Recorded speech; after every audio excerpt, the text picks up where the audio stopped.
sign 4 different documents with that says things. It's something to get through the process. I'm gonna introduce myself. I'll let you introduce yourself. I'm saying this is Kickin with Komorn. My name is Earl, and I'm with Michael Komorn. Okay. Do you want me to talk about my thing? Okay, I can do that. Oh. 3, 2.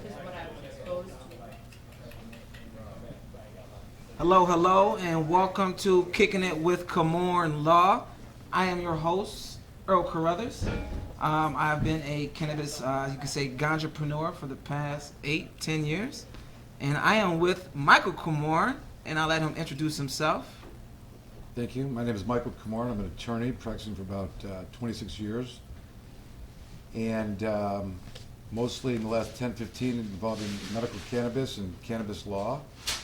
Our firm does, amongst other things, licensing and business representation and set you up in your entity. And we'll be talking about that today. And I'm glad to be here and appreciate Earl for inviting me tonight.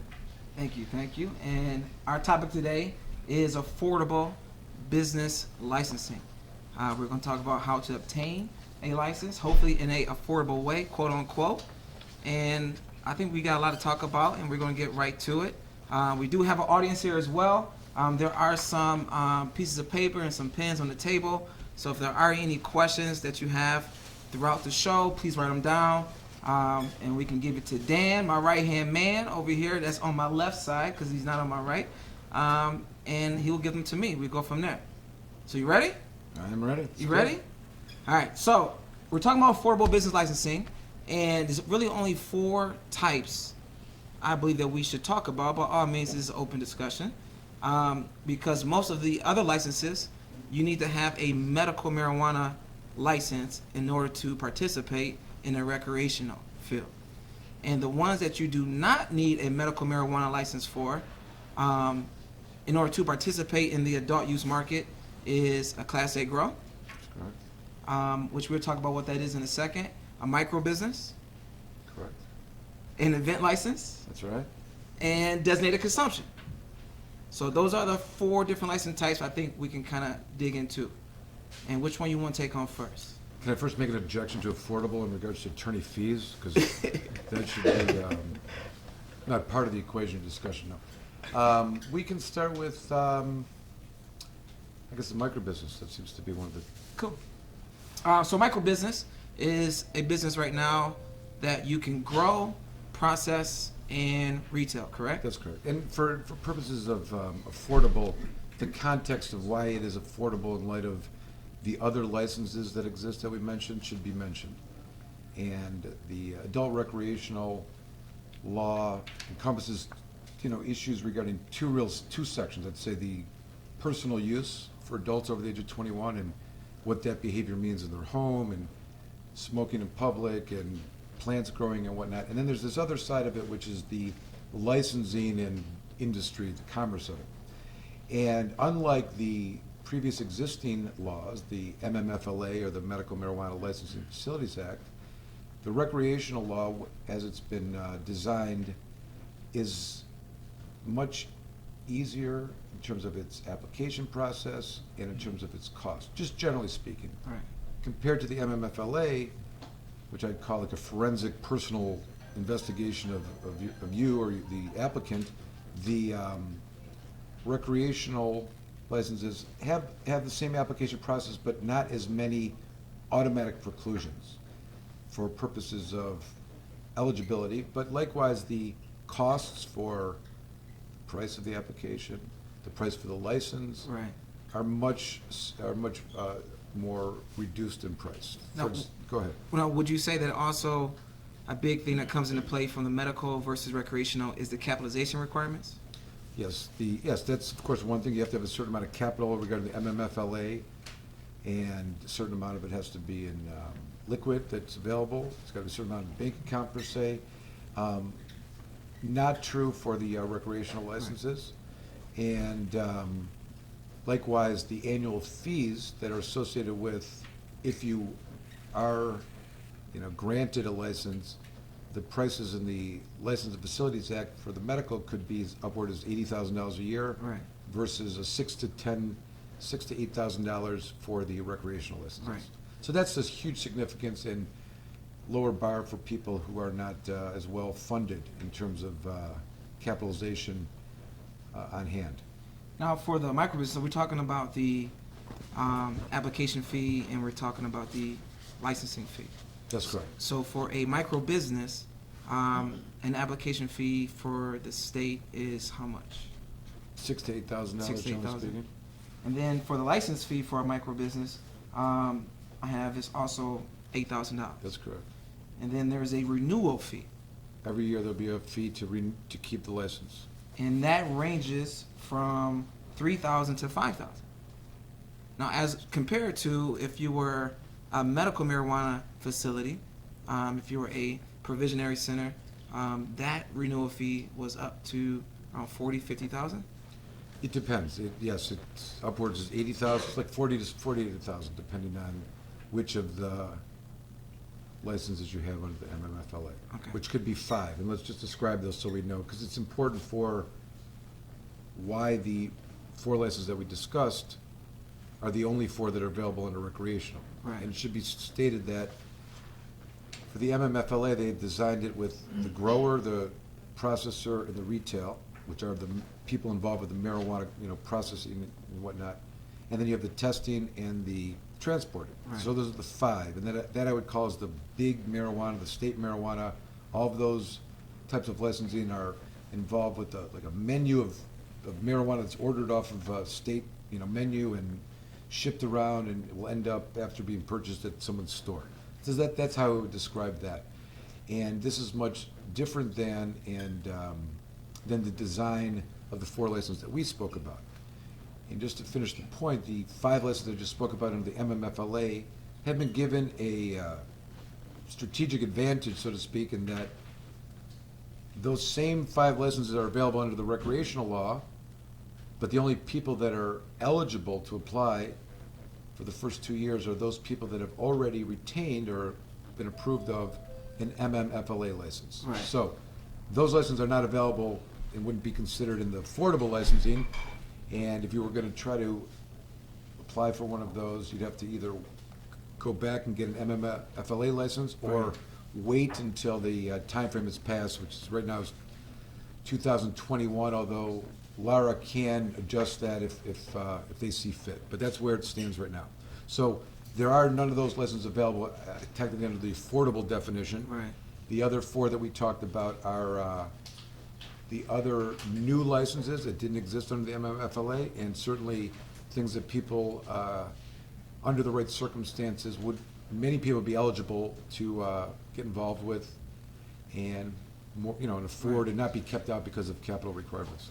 Now, the capital requirements say, so for a micro business, you're growing, you're processing, and you're retailing your own product. And we can kind of get into what that looks like as far as cost in a second. But compared to the MMFLA, if you were a provisionary center, you need to show at least $300,000, I That's believe, correct. right? And as a process center, another $300,000. Correct. And you got to add these on top of each other if you were to process and retail. Correct. And And- 25% has to be liquid, Right. accessible. And then to grow, that range, I believe, from 150 to up to 300,000 as well. So instead of having to meet 300 plus 300 plus 150, so say around $750,000, as a micro business, you could grow, process, and retail. And there are no capitalization requirements. However, I'm sure you have to show some kind of common sense to be able to financially support the business. Well, you have to have, there's a number of things that go into the approval process in terms of, and it should be understood that there's really a 2-step process for all of these applications. One is the background check, and the phase 1 is what you would call, and that's getting approval for the entity, where they do a background check to determine if the individuals involved are not precluded because of a reason stated within the law. And background checks, but being approved in phase 1, same process for MMFLA. That's the first part. The second stage of it, like for the MMFLA and recreational, involves a approval of the location. the facility, so to speak, and all of the locations are going to require a setup of the facility that meets the requirements of LARA, which could be an expensive endeavor. They could come in and say, you know, things have to be Right. done in the place that requires some development of the property in some way, security, and all of the places have a site plan requirement. So you're going to have to build it in the view and model of what LARA or the state wants it to look like. So it's Right. got to ensure safety, got to ensure the transfer from, especially for the market business, from one place to the other place, and how Right. that's going to take place, because you're not utilizing necessarily a transporter. Right. You're not you have to come in third party to drive it from one location to another if it's all on one particular site. But for all of them, there's going to be the requirement of the location being up to the state standard to function as a business. Right. So there's a code. Eventually, you have to meet fire code Correct. and all that code, security cameras. So ideally, say, okay, even though it's kind of tempting to, all right, this is an $8,000 license with a renewal between $5,000 and say $8,000, but to still get this build out done, from, I mean, you're doing a grow, which, you know, I will estimate at least between $150,000 to $200,000 to do this type of grow. Probably. Because 500 plants is the number. was it 500? Okay. I thought it was 250. Somewhere. I can double check right now. I got this. Yeah, it's 500 plants. Okay. Cool. So you do that, and then a processing facility. So it depends on, now processing means you don't have to necessarily make cartridges. You don't have to have a processing, but if you're going to process, I'll tell you that this is another one of the areas of the licensing that we know from our MMFLA clients can be an expensive endeavor. You know, if you're making food products, they're going to require something akin to a commercial kitchen. There's going to have to be ventilations Right. if you're going to be using materials that are, you know, flammable or whatnot for the processing and whatnot. So it can get expensive in that regard, and you're going to have to pick and choose in terms of what makes sense in terms of the cost. That doesn't mean you couldn't get a micro business, have all three places set up and not process. You could just sell flour, for Right. example, and as it develops, build the rest of it out. But just as a matter of course, and there's a significant distinction in who's eligible and the cost of applying and being granted, but the management of the business itself has certain requirements that must meet the state standard that they are going to make sure are in place. Right. I should mention there's things that are happening now which, you know, people, you know, wouldn't even think about, but there's a whole new group of regulators who are, you know, lined up to participate in this industry. You have now, you know, air quality regulators, you have Right. water quality regulators, and they'll fine you and punish you if your air quality out of your facility is not meeting their requirements. These were not things that were, you know, taking place in the past. Right, right. Caregivers from the MMMA, not something that was ever contemplated, but, and I'm sure there'll be more, you know, and it is inherently one of the issues that new industries will always have to contend with, because the more regulations, the more restrictive of the economy Right. and the organic growth of the economy. And LARA's position has been from the very beginning that they want to regulate and create rules now, and if Right. they have to relax them later on, they will, but their position is it's too, you know, if it goes on, it's too hard to make rules after the fact and reel people in. So as we stand here today, and very few, if any, recreational licenses provided, and certainly, as far as we know, no micro businesses as of right now, they will be coming along, and there'll be Right. more clarity in terms of the particulars here. But my take on things right now is that the, you know, requirements of the facility, the business location, is going to require some investment. Some investment, because you got to grow your process and retail. Now, that's kind of, let's say you found the location. Maybe you're just gonna start off with just the grow and just do the retail area. Now, say you found a location. Does the city or the municipality have to opt in? Well, this has been a debate. I mean, the position of the state has been that they do have to opt out if they're not going to participate. By silence, it's been argued that they are in. Now, I don't read the language as such. The application requires some affirmation by the local city. So the idea that someone would get a license at a location without the city signing off on it is absurd to me. Right. So whether they've opted in or not, they still have to approve it at the end of the day.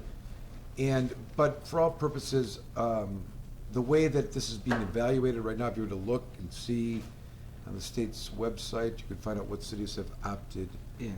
in And also out. and out. Right? Which I believe like 80% At of least 80 to 85%. cities actually just opted Correct. out. And I would say this, the goal of the recreational law and these other licenses is purportedly to create a regulated system so that the economy of marijuana is bought and purchased and transacted on a shelf that's being taxed, similar to alcohol. Right. And everyone can think about that scenario where you see a person pushing a beer cart off of a truck into a cooler in a party store or gas station. In the grand scheme of things, I think that's the goal here, to try to envision the cannabis being, as insignificant in that, visual as someone taking a bunch of Coors and putting it into a cooler. Right. And that may be the goal, so that when this happens, there is not the other sources that can produce same quality, same at a better price outside of this regulated market. Right now, that is not the case. But every time a city doesn't opt in, every time a city does not let a business open up, Right. it is Right. preventing us from getting to that particular place, which is what the state really wants. And I don't know that all the cities really understand that. They think opting out is going to keep cannabis out of their community. Well, cannabis is in their community. Right. And cannabis is being used and purchased and grown now in the houses. Right. So that's going to continue to the point where there's better choices within the cities for people to go into a store and buy it. I think like a lot of the cities have mistakenly addressed this issue in a way that is not founded in the ultimate goal of the state. I also think that a lot of the cities that have opted in for medical Right. and then not opted in for recreational are going to find themselves in lawsuits, and that the language as it's written by Lara will creates a conflict in law, and I think unfortunately will resolve in favor of the 5 licenses that we talked about, that they have a right to sell recreational cannabis because of their medical licenses, and we'll probably see some litigation regarding that.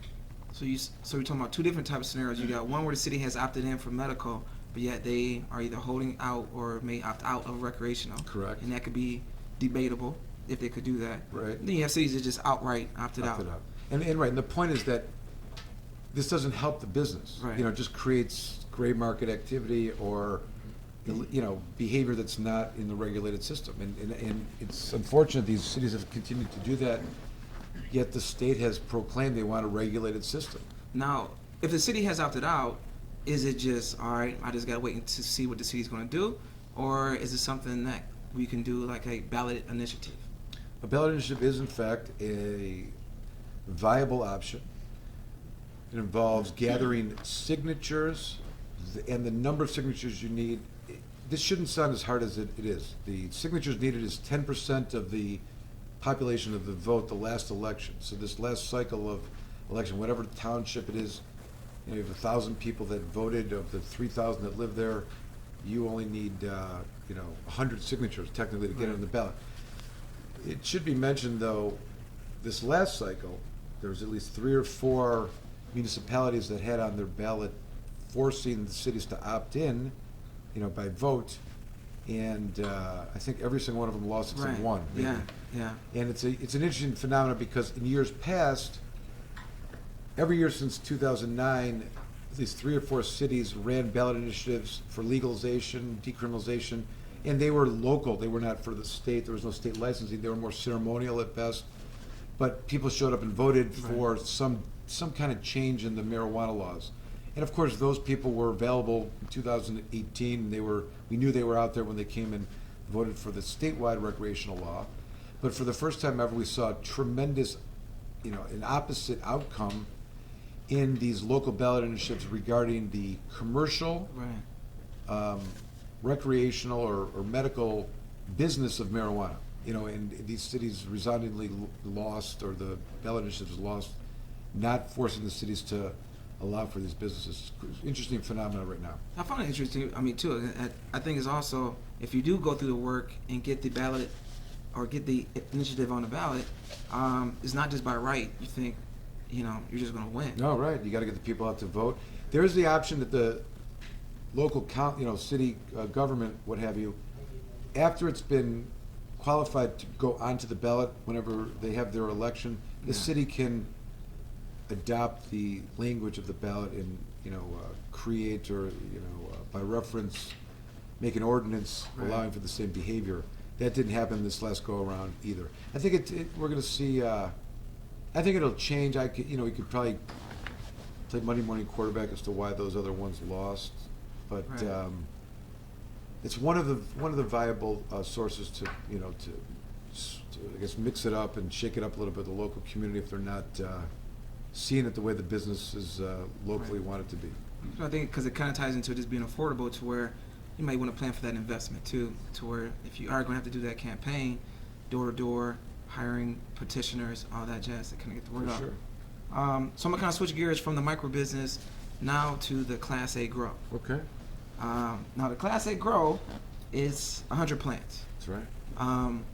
In the Class A grow, the initiation or the initial licensing fee is only $4,000, and the renewal fee ranges from $3,000 to $5,000. So you go from being a caregiver, 72 plants, now you step into the state regulated recreational market, and you go to 100 plants, a $4,000 initial license fee, $4,000 to $5,000 every year, or $3,000 to $5,000 every year.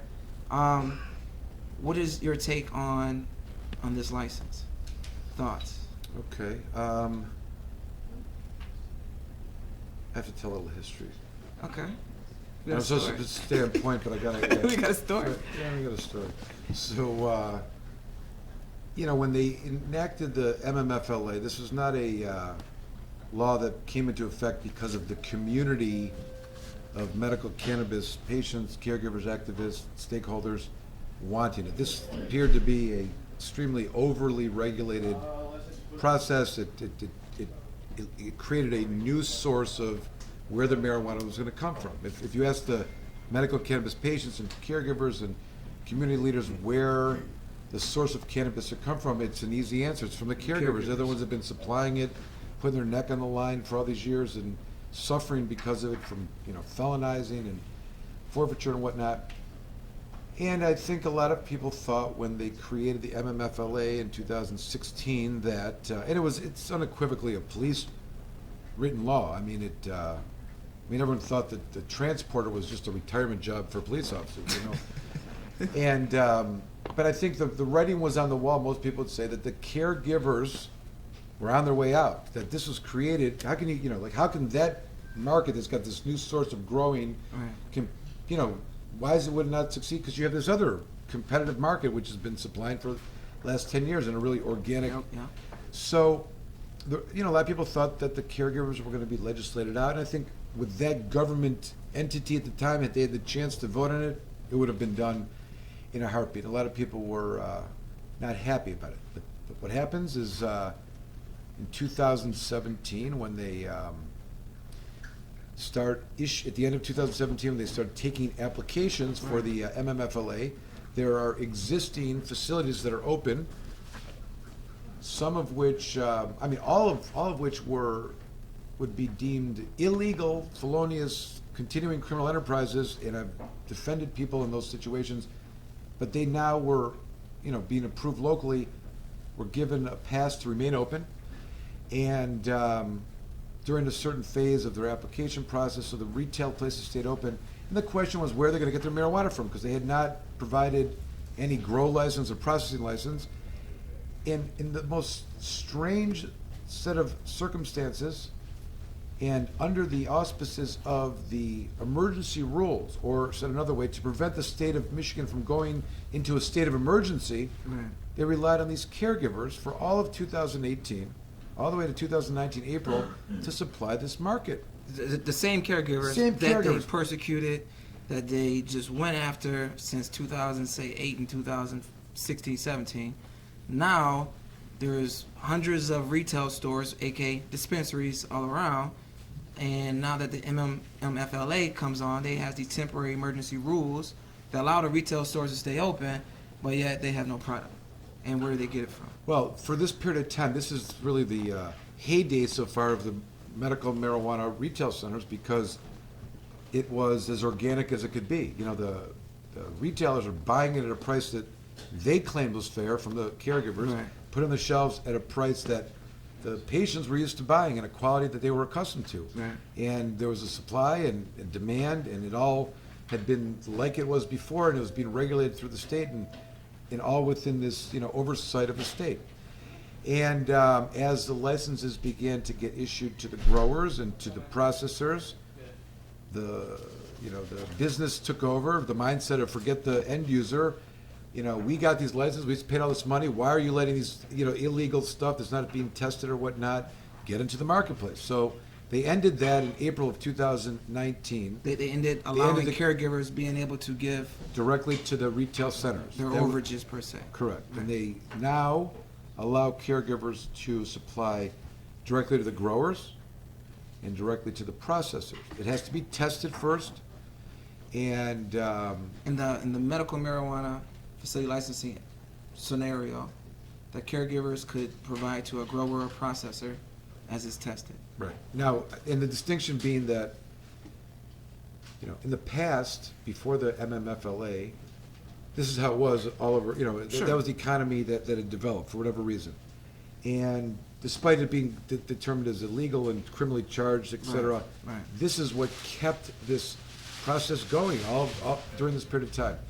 And recently, is April of this year, they changed it so that the direct selling of overages of caregivers can only go to growers and to processors. Now, to growers, many of them have changed their model, just so it's clear. They spent a lot of money, we've discussed that, to get their building into order so they could Sure. grow 1,500 plants. Sure. And the cost of that, water, fertilizer, lights, employees, is a lot of money compared to what it costs them to buy from caregivers Right. and turn around and sell it, to some retailers. So there's a lot of people that are doing that. So the caregivers that we're talking about Right. still have a place in all of this, ironically. The problem that the state has, and the reason I think why this Class A grower's license is available, is because it's all done in the dark, so to speak. It's still not regulated. People are growing in a location that is not necessarily need to be disclosed to the state. Right. There's no inspections. There's no oversight at all. The building they're growing in could be approved or not approved. Nobody knows. It could be, So the class, these licenses, 100 plant license, as has been stated by Lara, is a path for caregivers who've been doing this behavior with their 72 plants to step out of their basement or an industrial building into the light, so to speak, where the state knows where you are. They've given you a license to do this particular behavior. You're on a registry. Your plants and whatnot is in the metrics, and everything that you're doing will be accounted. You'll be accountable for, and all your cannabis will be accounted for. From your water, waste to your plant waste and all other things, with a full-on oversight. So, and it's an interesting dynamic for the caregivers if they want to take this particular step. It's certainly a way for them to Be legit per se. yeah, and there's guidelines now for how they can operate as a business, registering through the state, and, how to file their taxes, and, what their participation is, and, what the rules are. So it allows for those that are skilled in this area to have an entry level that unequivocally serves a purpose, because there's still today remains a shortage of cannabis amongst the retail places, and I think that there will always be a need for, quality or specialized, dare I say, craft type of cannabis. But So- you don't have it, right? So say as a caregiver, we're Yes. talking about marijuana licensing. So a caregiver is still a marijuana license. You have a license to grow up to 72 plants. So say you got a caregiver license, and that can cost, say, $80 per patient, plus yourself $80. Your doctor visit, say, was $100 for each, $600 there. So say you're at around $1,200 to $1,500 investment in getting licensing as a caregiver, and then I set up my grow at an undisclosed place. I will be able to right now provide my product to medical grows or processing. But if I Correct. want to participate in the recreational market, I'll have to either transition to a Class A grow. Right. And there's very little in term, and I don't know, and I guess I should say, I don't know how much longer the state intends to allow the caregivers to operate as caregivers supplying to to processors and growers. I don't know, I think the intention of this 100 plant is to weed out the existing caregiver model that we're talking about here, and Right. try to move these folks into a 100 plant grow that is licensed and subject to inspection and, shut down if you're not in compliance with the rules, kind of thing. Now, if you're a 100 plant grow, Class A license, are you aware if you're able to acquire product, say not just growing your own? Say if I was able to, Yeah, they're not there yet. I think that the ability for the acquisition comes from the growers can do that in the other licenses, the medical. medical. And the processors, of course, can acquire it, but they're not allowing the 100 plant list to go out and find it wherever they want, right, And and that's the whole point, the marijuana that a 100 plant license individual would have would need to be identified where it came from, you know what I mean? And that's the whole point, you have 100 plants to grow, it's from there that you have your widgets to go, to sell in the state market, so to speak. Now, same scenario here where the city will still have to opt out or in Right. into. And authorize ultimately the 100 plant license location where it's taking place, zoned, or at least authorized in the zoned area that it is. And of course, same kind of building, requirements are gonna be assessed from the second phase of the application process. You may pass the first phase of the background check and, phase one, but likewise, you're gonna have to make sure the building is up to code, and that's the bend, it's an additional expense, and gotta make sure the city's approving of the developments, all those things go into play with your coming out of the light and being a licensed grower of marijuana. Now, this is just an odd question. It could be, but say this scenario, you growing your 12 plants out of your house, and I get a Class A license. Am I able to use say I don't want to get another building, I just want to grow out of my house and use I like the question better, can I take my overages from my 12 plants that I'm growing at home as an adult and take them to a recreational? I like that question. That's kind of what you're asking, right? Okay. Forget the caregiver just confuses it. Forget about even a medical. I just now because clearly the caregivers from the medical can't. There's no path for them to go to the recreational market. They're limited to the. Right. And as I said, for how long we don't know. They're limited to the medical growers and the medical processors. So. I meant 12 as my adult, like. No, I know. Okay. So forget the care. Right. So the Right. caregiver. So right, as you're an adult with 12 plants, can you take your overages to the recreational retail centers? Is a question, but I don't think that's going to happen. It would make sense. There's clearly a consistent pattern for that kind of activity to take place. And further, where are these recreational licenses that are being issued going to get their cannabis? Well, we know the answer to that, don't we? Well, I'm saying the question was there is no. Is this being recorded? I don't know what to say. No. That was a rhetorical and not specifically to you. So I'd advise you to learn not to answer that. But I'm saying the state just recently announced that they are allowing those medical facilities that have obtained a recreational license Right. to transfer from the shelves of medical Right. to the shelves of recreational, not more than half of their Sorted inventory already. after it's been on the shelves for 30 days, right? So which a lot of people were outraged about because there wasn't enough cannabis going around anyways. So Right. it looked like if it's on their shelves for 30 days and people are in stores trying to get flour, how can it remain on their shelves for more than 30 days? If you're a shortage. Right, but they're not. They're just keeping it in the back, I think, is what will happen. But, you know, the way this thing is laid out, I wouldn't be surprised if you see the concept and principles associated with medical marijuana patients dwindling. And if you think about it, when we talked about the 5 licenses from the medical licensed facilities that can, you know, have first dibs on the licenses for recreational, that's for the first 2 years, right? So they paid all this money, they got a medical license, and they have a pass for year 1 and year 2 to sell, unlike, you know, different than anyone else. They have a head start to sell to the recreational market. And then after 2 years, anyone who did not have a medical license can get in, and that's going to be the competition. Right. So they've been paying, you know, those businesses from the MMFLA are paying $80,000, just one of their fees per year to keep their license. Year 1, that gives them the access to the 7 million people in Michigan over the age of 21 to sell their product to. Right. Year 2, same thing. Year 3, you know, everybody else can get a license and compete with them. Are they going to continue to pay $80,000 to compete Right. when the only thing that's really allowed them to do is Get a head start. get a head start? Now, I don't know if this is true for all businesses. I think there are some businesses that might make it their niche to take care of the medical marijuana patient that may be left in the dust, you know, that they're going to get people coming in just because they continue to supply, you know. Right.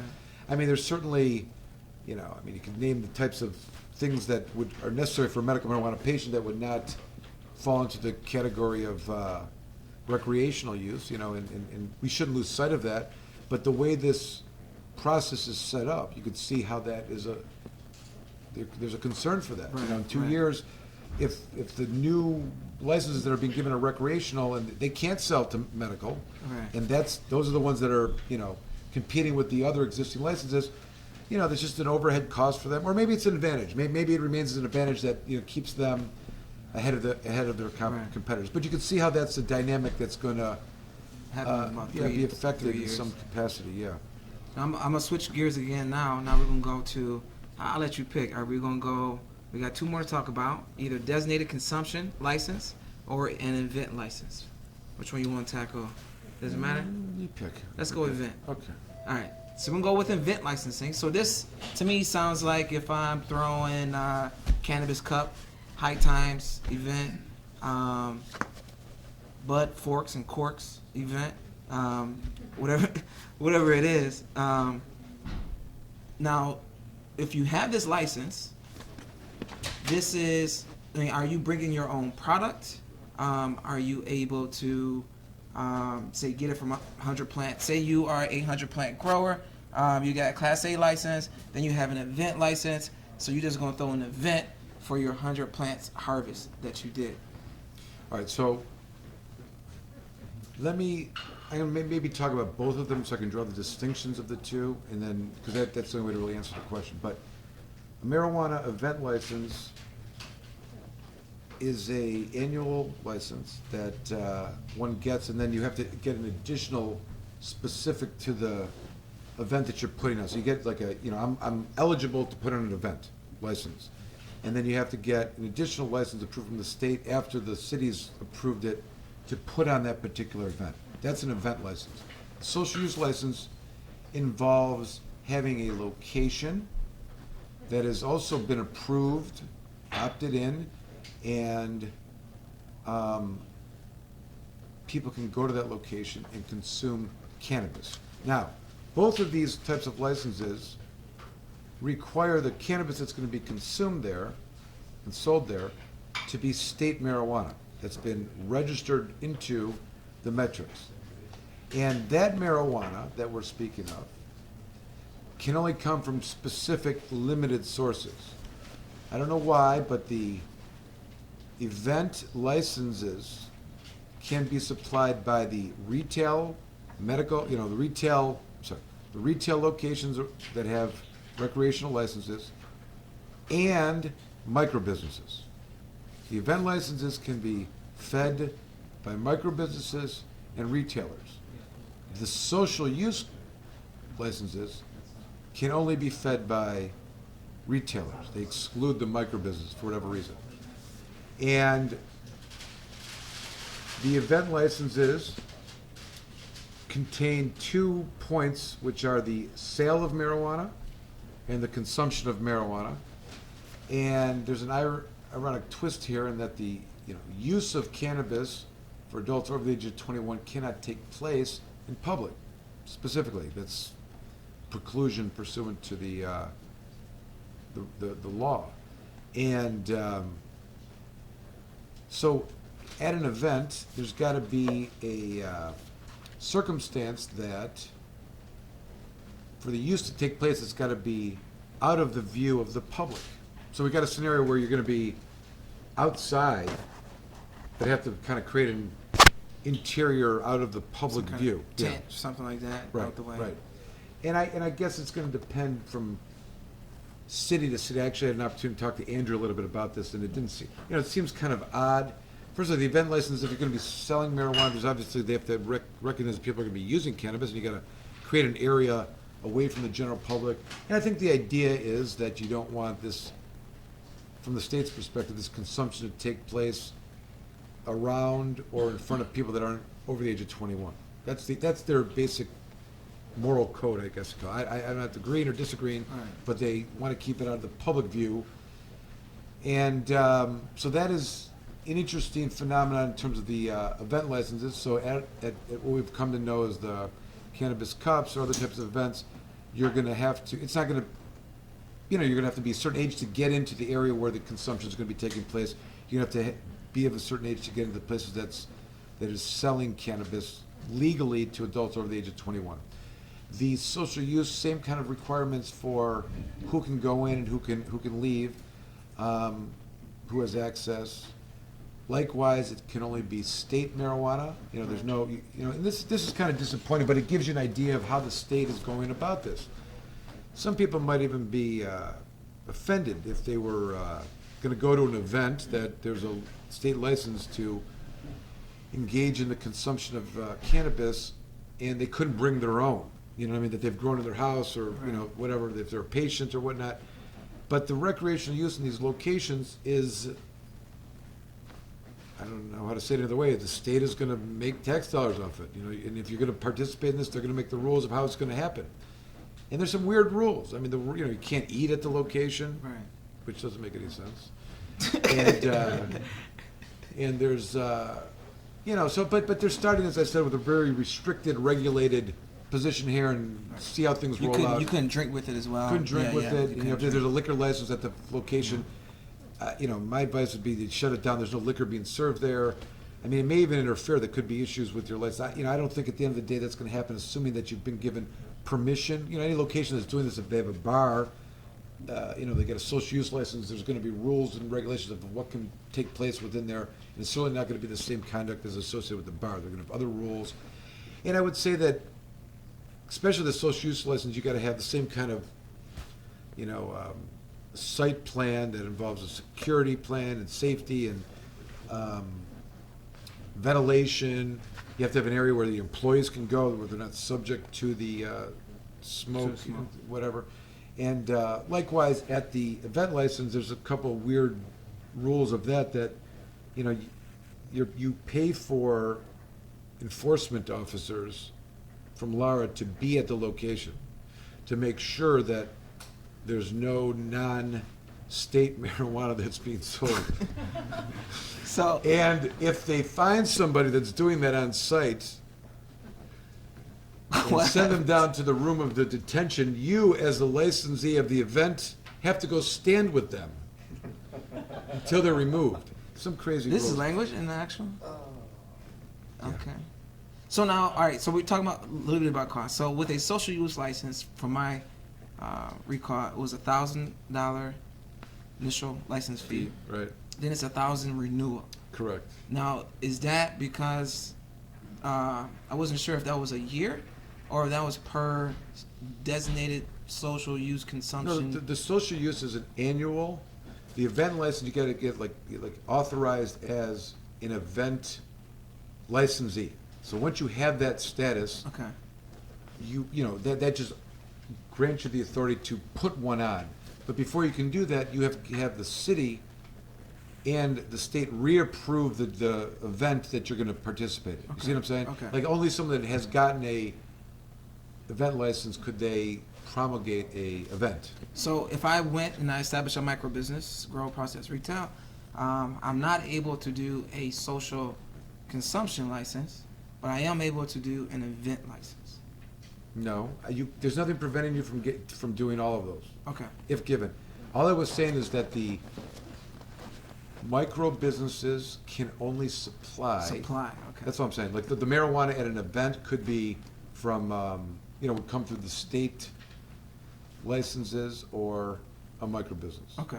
And the social use locations, which are a license for a year at a location that's permanent, the city's opted in for that activity to take place, the city knows what's going on there, they've, opted in and authorized the behavior.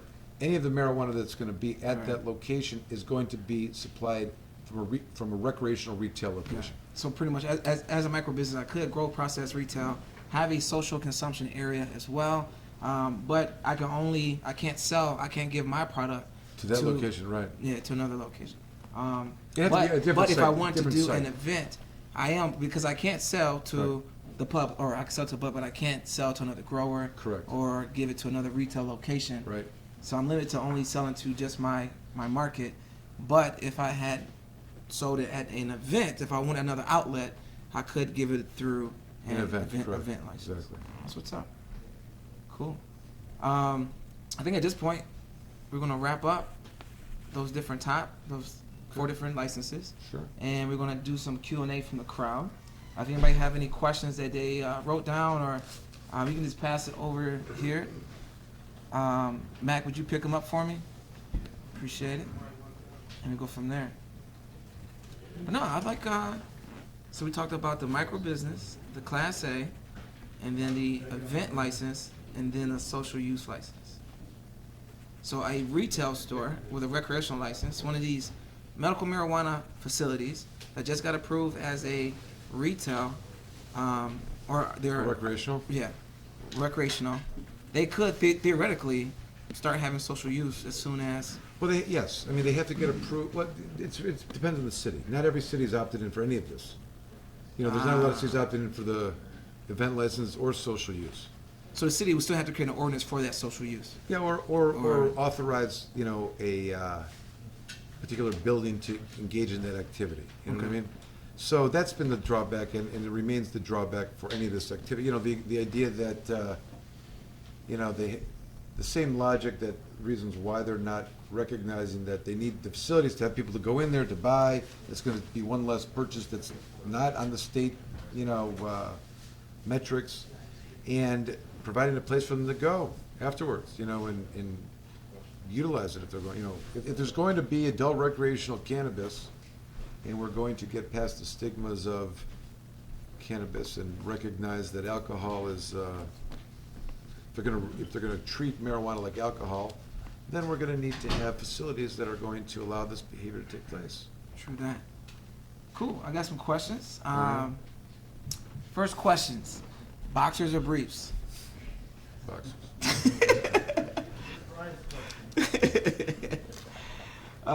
Another question. What should a client expect the cost of a good lawyer? This is a good question because we talked about. This is what I like to say to clients. How much money do you have and when can you get some more?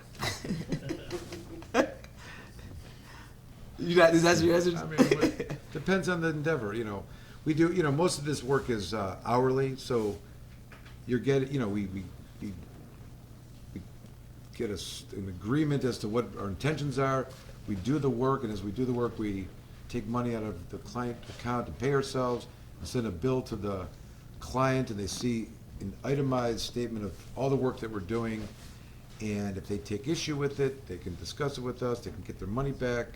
So this whole thing is about, laying out a game plan for the business and taking them through the steps as I described it in the outline form. And there's a lot of other accoutrements that are necessary for the development of the business. We didn't talk about entity formation or anything like that, but these are all part of the business of engaging in the, in the cannabis industry, which, I think that it depends on what kind of license we're talking about, but I can certainly predict to some degree, based on the circumstances, what kind of fees they're gonna cost from the attorney's side. And we probably are more than competitive, and I should probably charge more at our firm, but I would say this, of the licenses that we've sought for our clients, there's not one that has not been approved. Like we're pitching no-hitters and, 1,000% from the free throw line so far. So I am going to get a number from you. I'm going to say Well, that... my hourly rate's $420 an hour. No, But we have other people working in our firm that I don't do I do every Yeah. application to, gathering documents, but it's a team effort, and part of what we do is delegate it, each of the pieces of it, to try to make the most sense for the client in terms of their expenditures.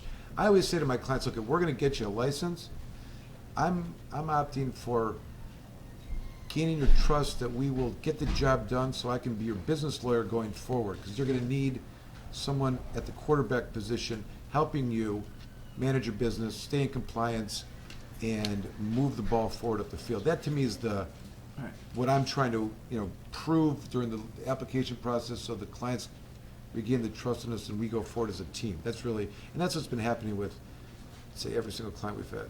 Now, with going through the whole medical marijuana licensing, I would say, on top of that, that's a very fair answer. I would say you should budget at least $20,000.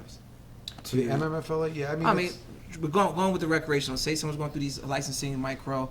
I would just say, maybe whether you use it all or maybe need a little more. I would say, as a rough number, you will need at least $20,000 set aside for attorney. Yeah, I mean, that's in the range. I mean, I think you called 10 lawyers, they give you an answer, some something would say like that. 10, some would say Hey, look, I'd say this, 50. if people show up and you got 3 or 4 people that are the entity formation, it's more time, because once the application's submitted, there's always Laura always finds some deficiencies, sends them back.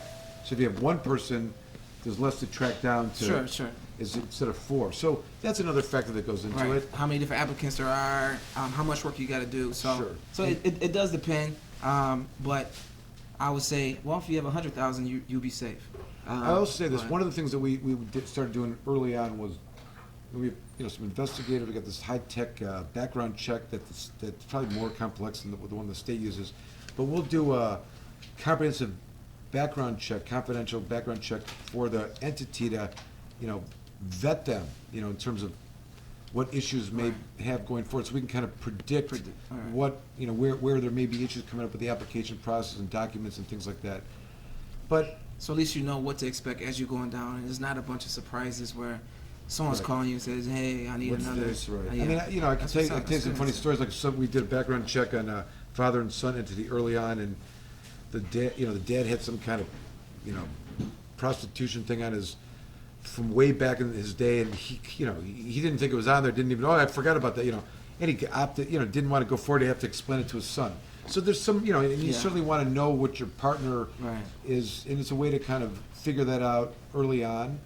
This is during the MMFLA, and it would not have made a difference, but he didn't want to deal with it. But it's a Right. good way to kind of figure out what, if any, problems are going to be. And I'll also say, one of the ways to reduce prices is the more you can get the documents together on your own. Right. Because that's really one of the things that they're looking for. They want to know, see bank accounts, where you've lived over the last few years, where your income has been from, what your tax returns, any corporate documents, investments, things like that are all going to be in play. And your ability to gather those things and provide them to us in an organized way, just reduces the time frame. That's all. So, I'm sure there's like a checklist you can give someone. Of course. They contact you with, Of course. then your initial consultation. There's a checklist. Come back. Here we go. absolutely. And that's how it's And, gonna be. that's the goal, to identify all the things that are needed and Cool. let the client bring them in. Sweet, sweet. And I'm sure there's a bunch of graphics going up with Komorn Law, but the website would be Komornlaw.com. komornlaw.com. All right. Then we also got Hemp Industries. Hemp Industries Association. When's our next event? We have an event. Do we have a next one scheduled? We put on events throughout the year, bringing the hemp community together, and it's a trade organization. This is one of the new opportunities in Michigan, and the cannabis sativa L plant has been displaced as being a controlled substance. If in any parts of it greater than 0.3% THC is marijuana, but the hemp is a viable commodity and a cash crop, and many states are moving forward in this, and Michigan likewise is one of those states, and we're trying to bring the community together to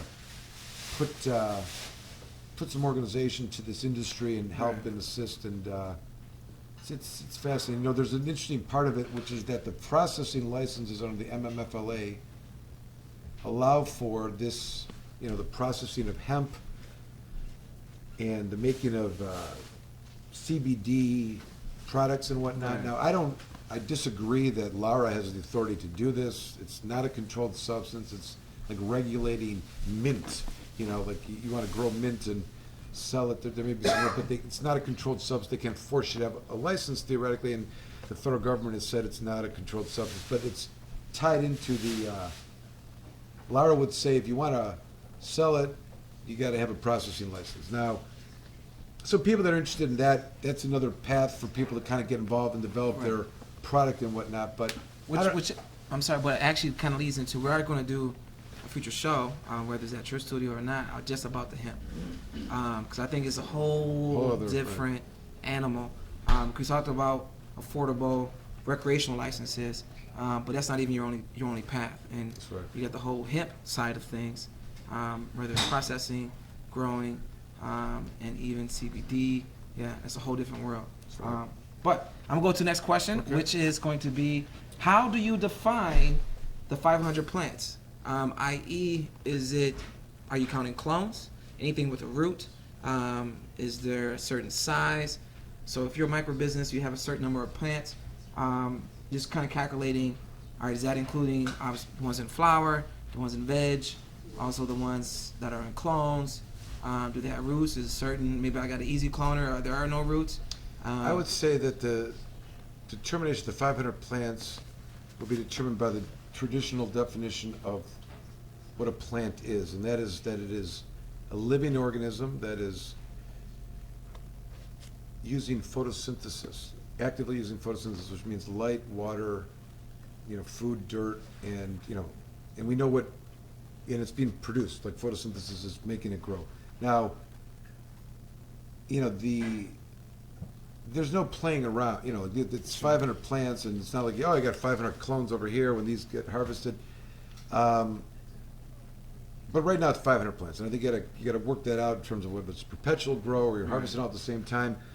But there's a new definition of something called a tissue culture, which is odd because it's not even couldn't even be identified and tested as it's not going to have a THC content in it. You know what I mean?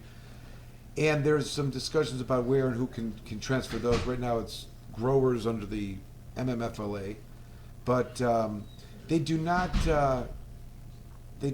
get into anything more specific than the total count and the limitations of being 5 for the micro growers. I don't know if that answers the question. No, it does. Okay. And I think later on there are going to be more clear rules as far as emergency rules, and Sure. they may come up with a number, a height.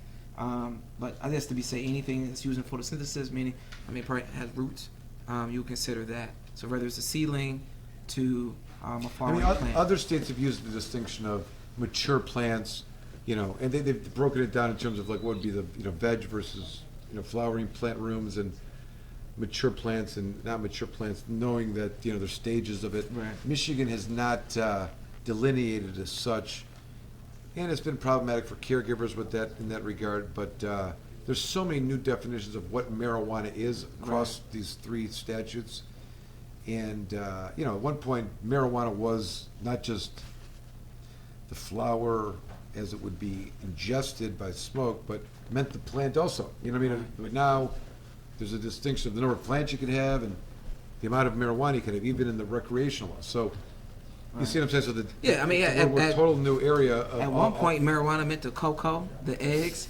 the Betty cracker mix. It meant the whole brownie. That's right. But That's right. we're not gonna go down that road right now. So a small grower can grow 10 to 50 plants and operate under a caregiver license. Yeah, nothing that we're talking about right now, at least as far as where we stand today, is or should impact the MMMA in all its glory. The caregiver and the patient model still exists, and should still go on until such time as it's no longer viable, or Right. the unfortunate circumstance of the state legislating it away. But we'll see if that happens. Oh, another cost one. All right, cool. You answered that one. Another one? Another one about the cost. Describe what an ideal 100 plant A operation would look like in regards to a physical building structure and real estate. Was it the ideal? Yeah. The ideal 100 plant grow? Yeah. All right. In So regards to the physical building structure and real estate. So kind of, I guess, what would you typically? You're gonna have room. You're gonna need security. I mean, it could be any building that is in an area that's opted in. That's the first requirement. The city's opted in or village is opted in. It has to be zoned in a certain area, and the state is going to be looking for a structure that is not easily accessible. Has got walls around it and security contemplated. There's going to be requirements for cameras and whatnot. But it the bigger it is, the better, really, because the bigger it is, the better, the more material can be grown for the plants. There's no necessary limit to the ceiling Sure. or the distance amongst the plants and how big or wide you would expect them to grow, and that may be something to consider. So ideally, if you have 100 plants, what's the maximum yield that you can produce based on the environment that it's in is something that makes the ideal grow, Right. really. I mean, So really just making sure that it's in an area that is secured. As far as the size of the building itself, I mean, the well, bigger, I mean, the look, more space.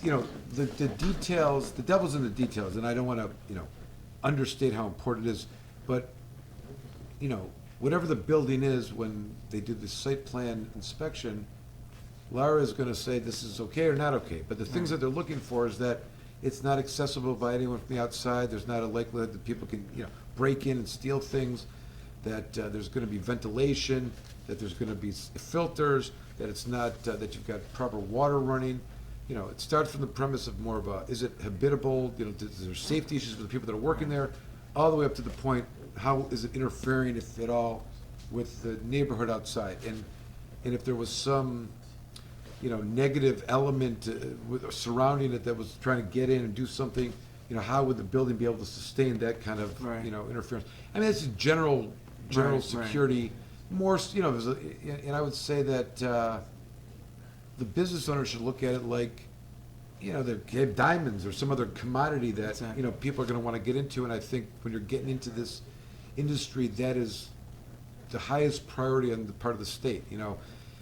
It's a controlled substance license in a way. I mean, I don't think it's a controlled substance, but for the licensing of it, Right.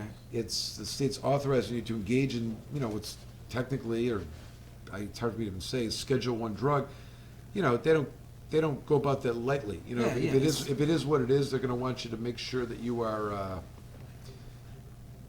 secure, not getting robbed, not being held up, not having any vulnerabilities of, issues. And Sounds like we need to do like the Homer Simpson nuclear plant type of security. Huh? that'd be helpful. All right, I'm gonna move on. What is the projected cost of a micro business grow or a license to grow and process? So a micro business, just grow and process. What would be your best projection? Well, hold on, why would a micro business grow and process? But there's got to be a retail side to it, because you can't sell your grow True that. and can't sell your process. Unless you gave it to an event, but So if you were just a grow and process and hold on to it for an event, let's just assume they're doing that. But why would you not have just a little retail area? Well, you're right. So, Yeah. because I think one of the things, I think a question regarding the micro business is, if you grow 500 plants and you can expect X amount of a harvest from each plant, right? And you have it broken down to what that costs after it's processed into some cookie or edible or something, or sold as flour. Does the selling of that harvest of 500 plants, whatever those numbers, does that equate to a dollar value that is more than the cost of the operation of a micro business? You know what I mean? Whatever that may be. That's the way that I some people say, well, I'm going to blow through that 500 like that, and I got to wait until I can do it again. And I need another 500 plants, And if that's the case, maybe the expense and overhead is too much. Right. But that's really, I think, the way that you can kind of scale your proposed future profits and whatnot. But Right. Would you say 350,000? for what? As a price to operate it? Yeah. A grow process. You mean the cost of the growing? Yeah, and the whatnot? build out, and getting up and going, getting up the code. I know the city wants things, the area got to get things fired. I just threw out a number. I mean, it depends on the building's state when it's in. I mean, assuming Yeah. that it's, it's up to code and meets all the requirements, the usual changes that are unique to the cannabis involve air and water and smell and safety and cameras and location of things so that it's easy to administer. Right. There may be, all the plants are tagged. You have to have an IT system that is tied in, that can't, and be ready to call in your IT guy or girl to fix it if it goes offline, because that is a basis for them to shut you down for as long as they want. So, and there's a constant compliance requirement of facilitating the day-to-day operations and reporting on those things. So, and don't lose sight of employees, Right. to grow 500 plants. I mean, maybe the mom and pop place can do it themselves, but, there's different areas within this here that, require resources and human labor and effort, I don't know, that, maybe all three of those places can be operated from a mom and pop and a family or whatnot, like Tegrity Farms. I'm glad we got some South Parkers in there. But you saw that ended up. The family hates each other now, right? But You just spoiled the last episode. It's all hey Randy, that's it. So yeah, okay. I mean, I get it's case by case. I mean, once they come to you, they can retain you. They can kind of do a budget. Yeah, for and sure. Kind of And- just right. kind of get an idea of what it's going to cost before you actually proceed more. But I mean, roughly, I would say between 350 to $500,000 just to have it. And if it's less than that, great. If it's more than that, not so great. we're talking about the operations of a large-scale grow of 500 Well, and, plants. and the build out, electricity and right. getting everything together and getting things up to Equipment, code, sure. all that jazz. Cool. But I will say that, all of it, I mean, this is the area that is like the core of your business, right? It's not the area that you want to skimp on, and if you're trying to be in the business of growing and processing marijuana, you want to be able to be great at it, right? Yeah. And I do think, when you look at the various licenses between growing, processing, and selling, there's a lot of X factors that effectuate the success of those three different types of licenses. I mean, retailers are always going to be subject to the price that they're buying it from, assuming they're buying it from somebody else. Processors, the demand for non-plant material, and right now it's down. Carts aren't allowed, so that whole processing thing is vacant. So, but I do think, like from a grower standpoint, if you have 500 plants and you can produce, 1 million widgets from those 500 plants, what's to say you can't produce 2 million widgets with better quality? You know what I'm saying? Sure. And that's what's going into the marketplace. So, Right. we can come up with a number of how you're going to do it.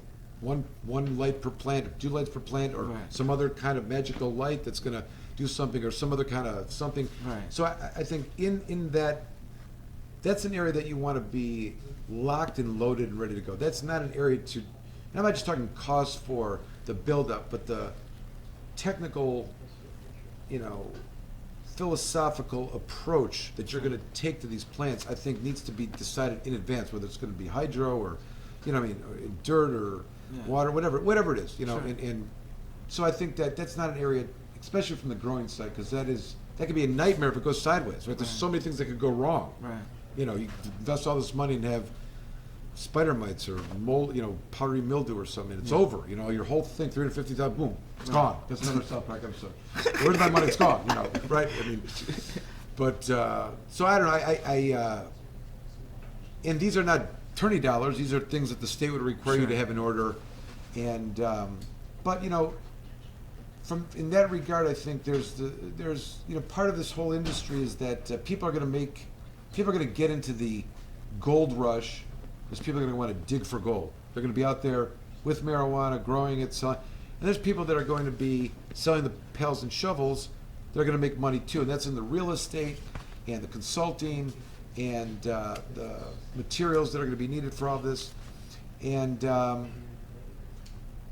the idea of taking one of these buildings in a dilapidated town and turning it into something that can be viable and putting it back onto the books for the city and getting some tax dollars, that's part of this spiel that you're selling. And to make it work, with that comes the expectation that you're going to rehab the building and make it viable. So, it's a give and take. It's Sure, an opportunity to take something that doesn't really exist and try to, live out a dream if that's what you want to do, and Right. make the city that you're living in better, and create some potential revenue, and be a pot baron, I guess, would be the end goal. But Like it. All right, we're going to probably about 5 more minutes, couple more questions. It's going to rapid fire. What are the 4 kinds of licenses? They could not hear. They said, no, actually it said that. I could not hear it. I wasn't trying to be sarcastic. No. I may have been mumbling. But Yeah. But it's, talk about the Class A grower license, 100 plants. We talk about the micro business license, 500 plants. You can grow, process, retail. We talked about the event license, number 3. And then the designated consumption area, aka social use license. Those are the 4 ones in a affordable idea that we could obtain. Otherwise, you would have to have a medical marijuana license for a grower, processor, or retailer to participate in one of the other recreational grower, processor, and retailer. So or testing, right. or transport. I mean, oddly, like someone who is in the MMFLA and has a transport license could get a 2,000 grow license under the recreational. Right. You know what I mean? It doesn't matter right. what your past specialty is, just that you paid your dues. Right. Because of you could grow, process, and retail in a medical, but if you're a lab or if you're a safety facility, you are not able to be a grower, or processor, or retailer. Correct. If you're a transportation company in the medical facility license area, you're not able to grow, process, or retail. But you could be a medical transportation company, but then open up a recreational grow. That's correct. You just couldn't do it in the medical side. Right. Yeah. Interesting. And then last one is, can you elaborate on what to do if you are driving and pulled over and ask for marijuana sobriety? We have another 40 minutes. We talked about this a little last time, and I'm, more and more convinced that the appropriate thing to do, and you need to understand the context of what we're talking about. We're talking about a swab test. If you're pulled over and asked to give a saliva sample on a police, toothpick or what have you, and that they're going to put in a machine and determine how much THC. I'm telling you that this is junk science, and that you are not required to take it. The impact of it is that you would, at worst, have a civil infraction. They can't arrest you for not taking it. And I will say that in addition to that, if you are asked out of a vehicle, in part of the questions that are asked of you is to perform some field sobriety testing I'm suggesting that knowing, and I'm just talking about at the scene, the field test, out in the field, nothing dealing with back at the station. If they ask you to do a preliminary breath test, portable machine, civil infraction if you refuse, and should refuse, it's not an accurate machine. And finally, the field sobriety testing, which are, the standardized one are the horizontal gaze nystagmus test, where they examine your smooth pursuit of your pupil and eyes as they move across a horizontal line, and the stand on one leg for as long until the officer says stop, and or the final one is the walk the invisible line 9 paces, turn around and come back on the invisible line, are all designed for you to fail. And when you realize the context of how many people get pulled into drunk driving or impaired driving cases because they think they can pass the field sobriety test, when you realize that, you would understand why I'm advocating that, because they're just civil infractions and they're deemed to provide evidence to arrest you. For those reasons, I advise people not to take the test. And I gotta go on just a little bit more. The principles surrounding this, an arrest regarding a traffic stop and impairment, should be looked at in 3 particular areas that make up the totality of circumstances as lawyers and judges analyze them in court. There's the reason why they pulled you over, your driving, which usually will appear on video from the police car once they flip on their lights. Lights go on, the camera goes on, and you'll be observed in your ability to operate the motor vehicle, because that's what you're being, ultimately we're talking about the arrest. So as you pull over, you will be on camera as to how you are being able to negotiate bringing that vehicle as it's responding to a cop car pulling you over. And as you negotiate it to a parking spot, bring it to a halt, and are able to do that in a successful way, that's a check in the box of evidence that is your driving, an evaluation of your driving. The next part of this is when the officer approaches your vehicle and interacts with you at the window. This is where you are required by law, because you're driving on a Michigan road, to provide them your driver's license and your proof of insurance and registration of the vehicle. And that's all you need to provide for them, and nothing else. Usually they want to engage you in conversation. I suggest thinking in terms of pragmatics. You don't need to start up a fight with the police officer. They may not be even interested in you and just want to tell you to slow down or whatever. But if you see it turning, you don't have to answer questions, and usually the first question is, do you know why I pulled you over? That's not a question that should ever be answered. And let them tell you. You don't want to make any admissions, and you can always revert back to, my lawyer told me not to answer any questions without him or her being here, and I'm not consenting to the search of any vehicle, not answering any questions, and am I free to leave? These are the buzzwords if you feel this thing going sideways on you and you want to assert your rights. But the second part of this totality of circumstances, that which takes place at the side of the road right there in the window. And your ability to answer the call of providing these documents, having them available, and that conversation will be picked up usually on either body cam or some audio recording that is on the officer being picked up in the in-car video. So when you look at the totality of the circumstances, those 2 things that I just described to you are benign. There's obviously people this happens to, and they're intoxicated, and I'm not advocating for intoxicated or impaired driving, but those 2 circumstances alone are not significant. They don't appeal to a juror's eyes of, something absurd. But then they get you out of the car, and they have you perform some clown activity that is, no one suggests that you could ever pass those tests. Did you ever do them before? Why do you think you can do them at 11 o'clock at night on a Friday with cars swooping by on an icy dirt road?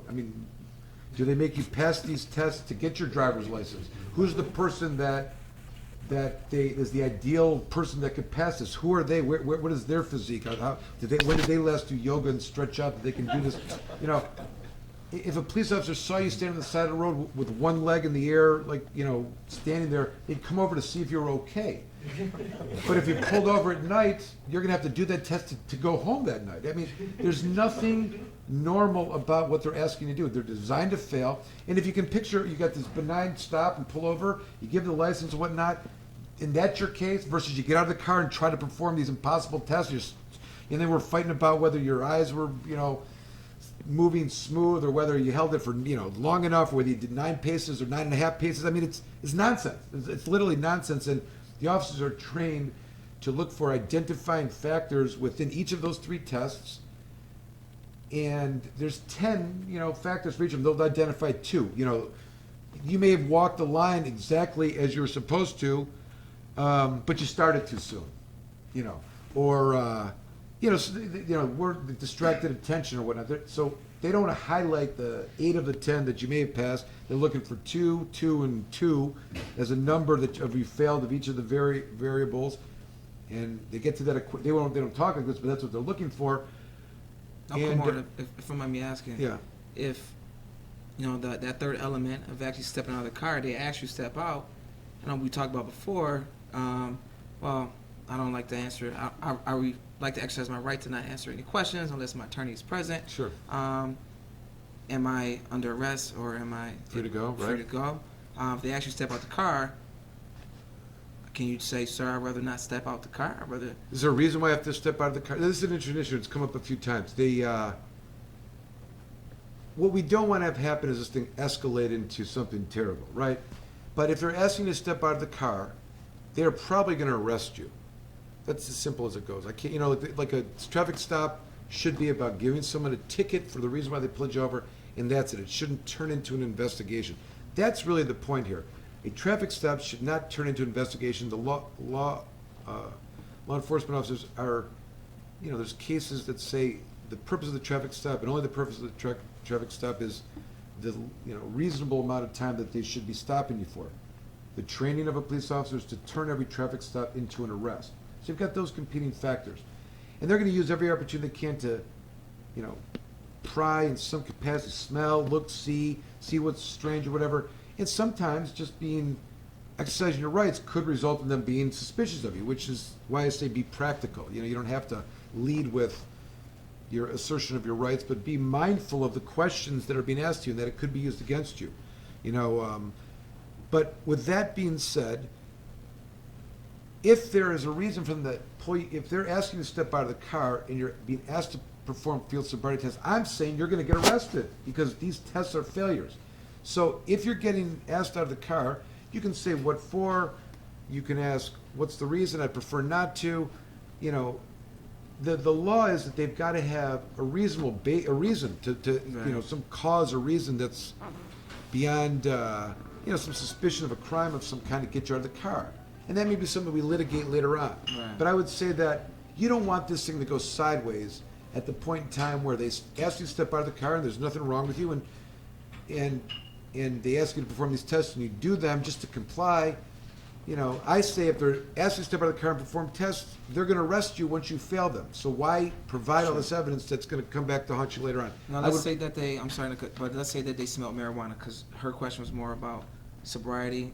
Say they're coming up, you smell cannabis, or they may see your eyes are red. Sure.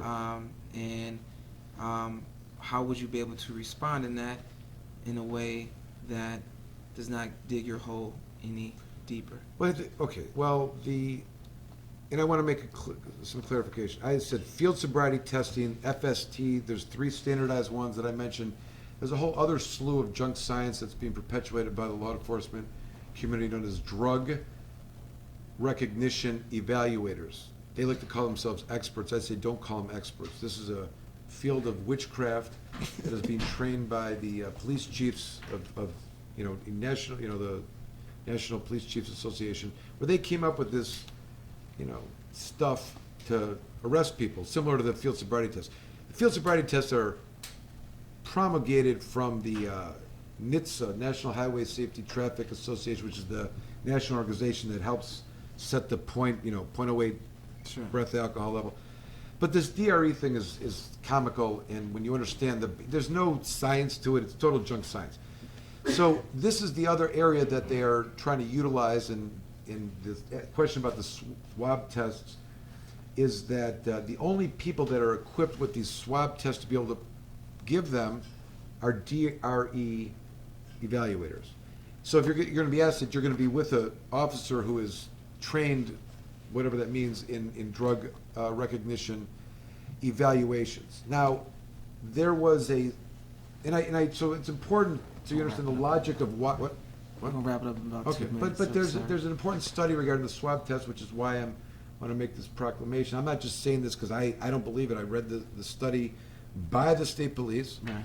which was that this is the second round of Michigan guinea pigging, where they've just decided they're going to run some tests on the populace.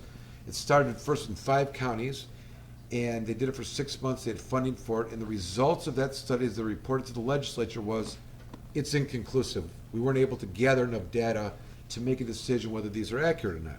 And these we're talking about these swabs. The swab testing to tell if you're marijuana, if you're driving under the influence of marijuana. or any controlled substances. Okay. Because it should be stated that there's a per se limit for alcohol that we know of 0.08, but there is not one for marijuana, and there's not one for other controlled substances, right? Right. People may have a prescribed medication in their system, and they get a level of it in their blood, but it may be the therapeutic levels that your physician has prescribed you, right? Right. So they needed to determine if that particular blood level has an effect on the person's ability to operate the motor vehicle like a normal, prudent driver would. And the way they've decided they're going to determine this is by running you through these witchcraft tests of the DRE. And the point I wanted to, and the swab test. So the results of the swab test and the DRE is written in this report, where they proclaim that the gold standard for testing impairment in determination of levels of, controlled substances in a person's bloodstream is blood. That's it. You draw blood. That is the gold standard for testing. Now, with that being said, they reported 77 arrests for marijuana, and 70 of them turned out to have THC in their blood.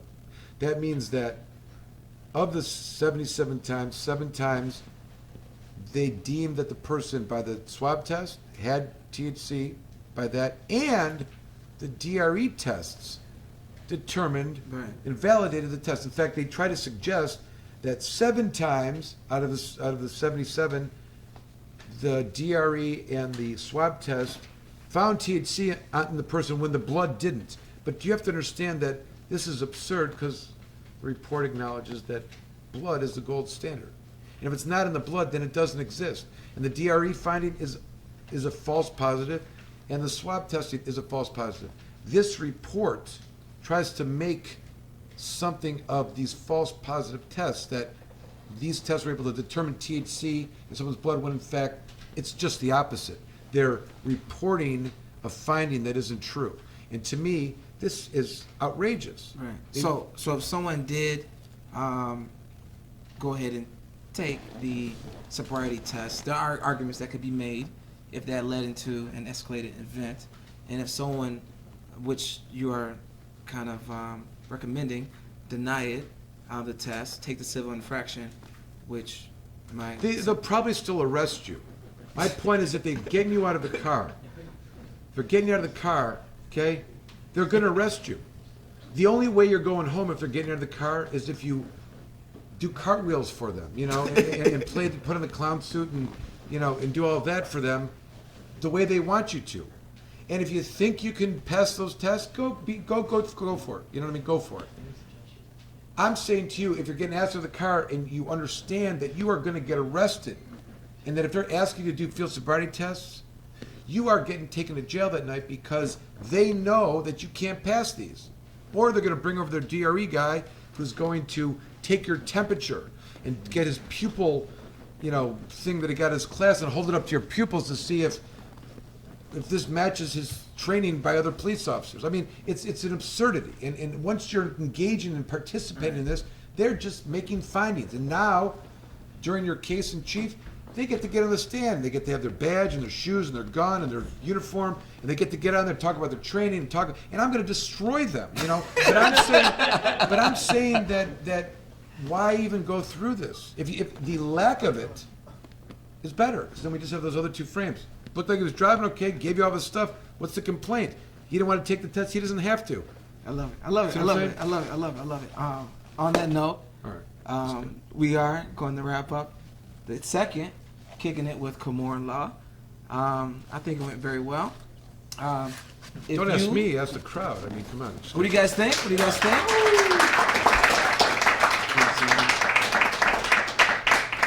So we are all trying to keep this series going, but of course, we are going to have to convince Komorn to keep coming back. So if you're on Facebook and you really like this and you want to see more of this, like it, share it with people as well, and in an audience, if you like it as well, by all means, look to him for service. If you're looking for to obtain a business license, if you're looking, hopefully if you did do some cartwheels outside the car and that did not work, definitely call Komorn so that he can destroy that scenario. Again, I am Earl. We're with Michael. I really appreciate your time, Pat. Thank you. That's what's up. Thank you. Yeah, yeah.